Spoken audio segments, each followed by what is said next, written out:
போட்டு கழுவணும். ஓகேவா?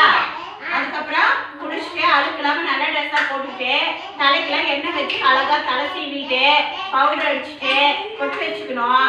சரியா? அதுக்கப்புறம் ப்ரே பண்ணணும். சாமி கும்பிட்டு சாப்பிட்டு அழாம அம்மா கூட பாய் சொல்லிட்டு ஸ்கூலுக்கு வரணும். சரியா? வருவீங்களா அது மாதிரி?